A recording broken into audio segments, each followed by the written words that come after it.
Chiefs Kingdom, welcome into another episode of the Chiefs Report by Chat Sports. And today we've got a lot on the agenda. We're going to be breaking down the Week 12 win over the Indianapolis Colts. One I think kind of saved our season. But we've also got some huge news to discuss, guys. We've got a roster update, a big roster move from Kansas City last night just after the game. And then this morning, some unfortunate injury news around one of our biggest and best players. Here we go.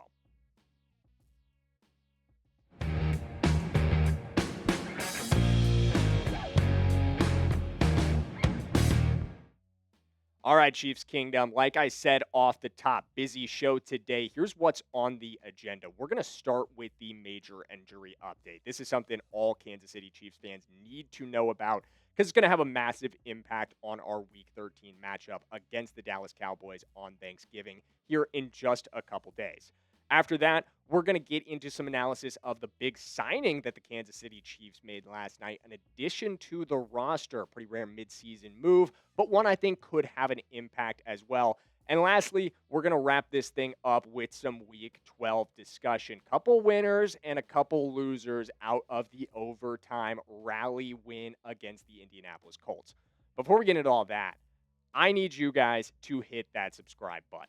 This is huge, gang. The playoff race is heating up. The win yesterday rocketed our odds to make the playoff from 55 to 68, almost 70%. And you guys are going to want to hit that subscribe button to stay up to date on all the Kansas City Chiefs news and rumors as the season progresses, as the playoff race heats up. We're going to have videos on the Chiefs playoff path coming out every week, weekly previews as well. So do not miss a thing. And we're also going to have injury updates, guys.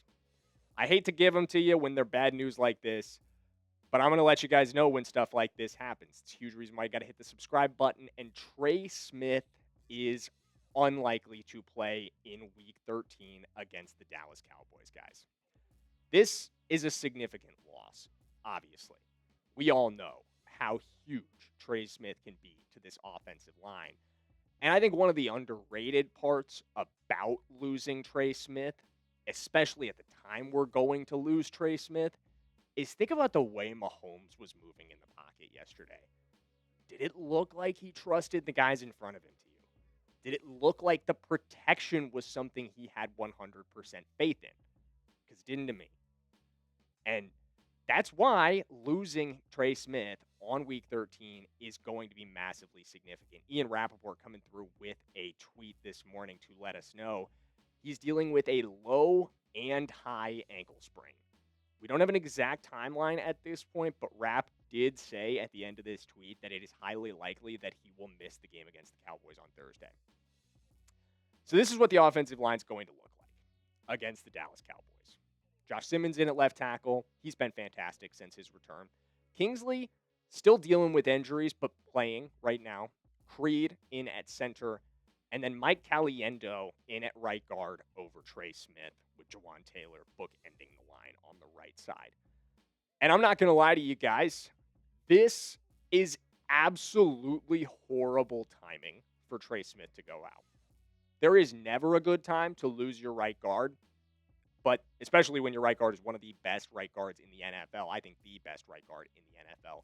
But when you're coming into a game against the Dallas Cowboys, who just traded for Quinnen Williams, who signed Osa Odighizuwa, who is very underrated, to a big contract this offseason, and also have Kenny Clark, you are dealing with three of the best defensive tackles in the NFL.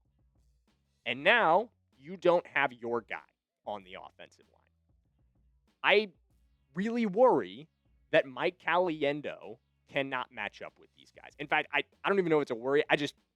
I'm going to tell you guys, Mike Caliendo on his own is not going to be able to handle really any of the three of those guys without some help. That's where Creed comes in. A lot is going to be on the shoulders of Creed Humphrey in this game, in my opinion. Creed Humphrey's really going to have to step it up. We're going to need a big game from our center.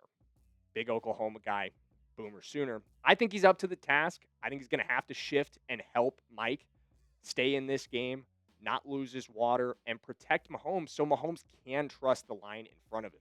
So he can have that kind of faith to step up into those pockets, to not progress through the reads too quickly, Because we saw that time and time again yesterday. I know Romo kept pointing it out, but he was 100% right. As frustrating as it was to hear it over and over again, Mahomes was speeding things up too fast yesterday. He's got to be able to trust the line, and that's going to come down to Caliendo and Humphrey playing very well. But we're going to get into more Week 13 preview later this week. Huge game on Thanksgiving. So make sure you guys hit the subscribe button so you don't miss that either. Lots of Chiefs news, lots of Chiefs previews coming down the line. You guys do not want to miss a thing. But we also have some other news to discuss today. And it's not bad news. Finally, we're moving on from the bad news coming out of Week 12 right after I got home from filming on Week 12, from helping out around the Chat Sports offices. My phone dings. I look down, and I get a big grin on my face. Because you know what I saw? Dameon Pierce is coming to the Kansas City Chiefs as a practice squad addition. We signed him last night. And finally, I can give Brett Veach props for something. Because I like this pickup. I really, really do. He was phenomenal in 2022 as a running back for the Houston Texans. Really broke out on the scene coming out of Florida. He had almost 900 or over 900 yards that season. Really, really great as a rookie. And then things kind of slowed down for Dameon Pierce in the backfield over the last couple seasons. So what I do want you guys to be aware of, we got to be realistic about what we're getting here. This is not a guy who's going to take over the backfield. This is not your Isaiah Pacheco replacement. This is not your Kareem Hunt replacement.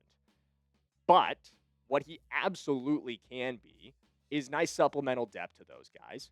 I think he fits into this depth chart, probably right behind Rashee Smith. He should get I think he's going to get some volume. I think he replaces Clyde Edwards-Helaire, who we're going to talk about later in this video, who's been absolutely horrible since being activated.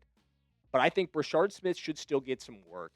I know when Isaiah comes back, Kareem's going to always have his role. But Dameon should get carries. But where he really helps, where Dameon really factors in, is on special teams. And you guys know, I've given our special teams a lot of hell this year. Return games actually kind of avoided it, but it's been mediocre as well. Tyquan Thornton and Nico Remigio are not creating explosive returns. They're not helping our offense set up well. And so, I think it would be a fantastic decision to implement Dameon Pierce in the return game. He's been explosive in that regard for Houston throughout his career. I think he could have a big impact as our new starting kick and punt returner.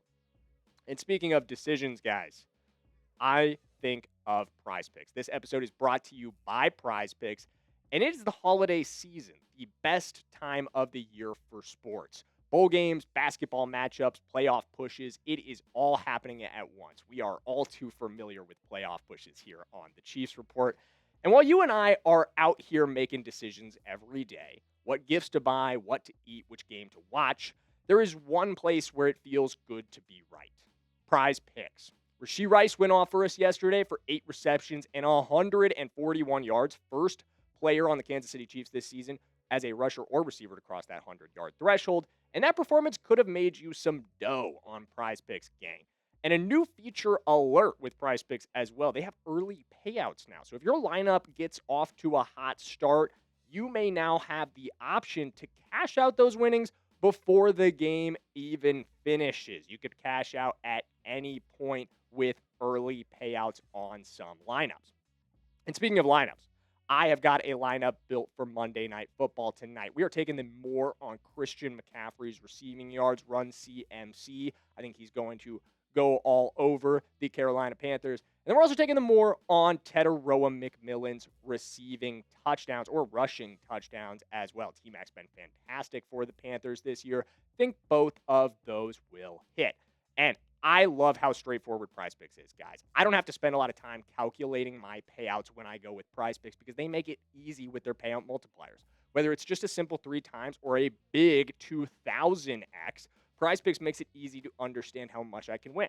Download the Prize Picks app today and use code CLNS to get $50 in lineups after you play your first $5 lineup. That's code CLNS to get $50 in lineups after you play your first $5 lineup. Prize Picks, it's good to be right. We always appreciate Prize Picks sponsoring the channel. Make sure you use code CLNS if you go check them out. Let's get into some Week 12 discussion. I know we've had a lot of news to cover before we finally get into the game that we played yesterday. And I want to talk winners and losers. Number 1, Rashee Rice, baby. Number 4, been a little inconsistent over the last couple weeks. Not going to lie about it. But yesterday was huge for him, especially towards the end of the game. When we needed Rashee to step up. When we needed him to be the guy for Patrick Mahomes, who struggled at times yesterday. He was there consistently.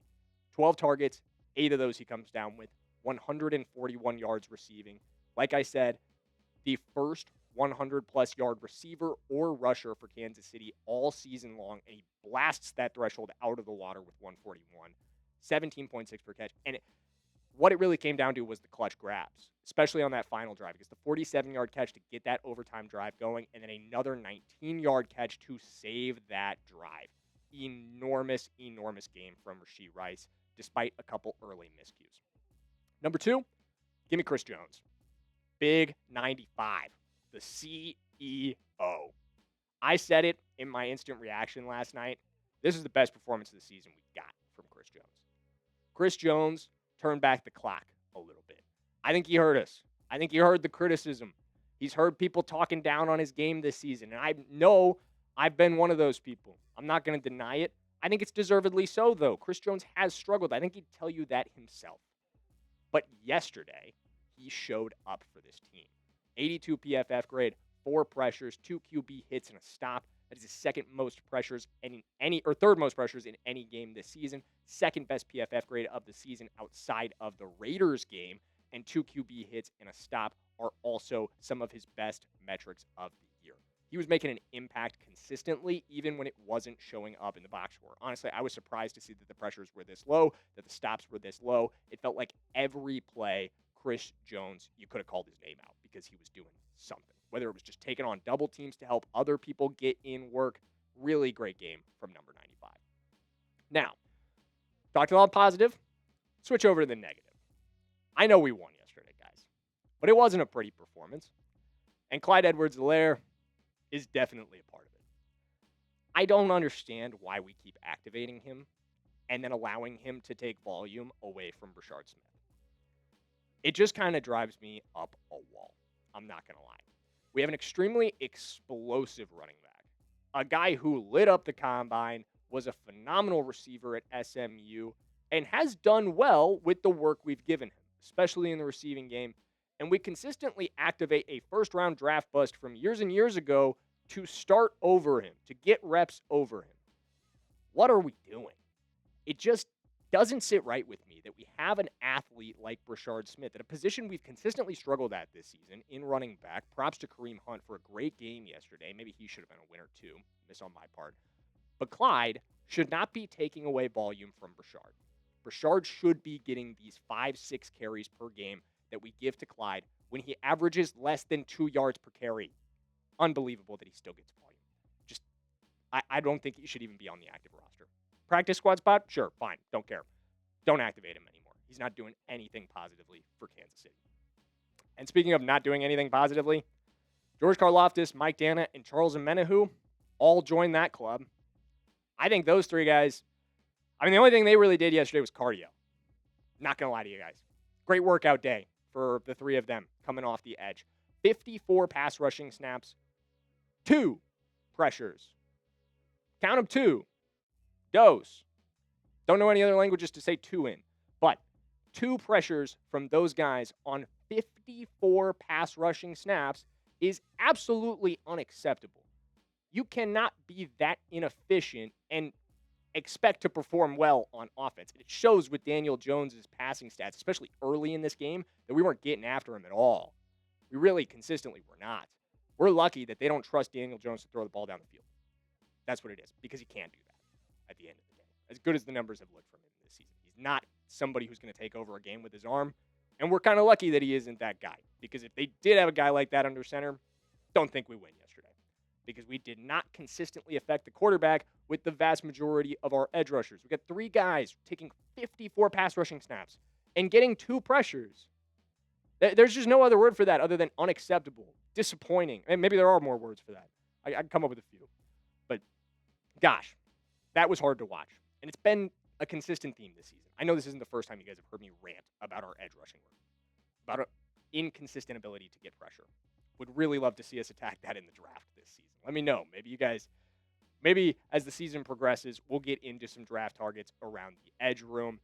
But right now, we're focused on the playoff push, and we're going to be covering it all week long. We've got a huge preview coming out for you guys later this week, so make sure you hit that subscribe button and don't miss it. Let's go Kansas City Chiefs. I'm going to see you guys then.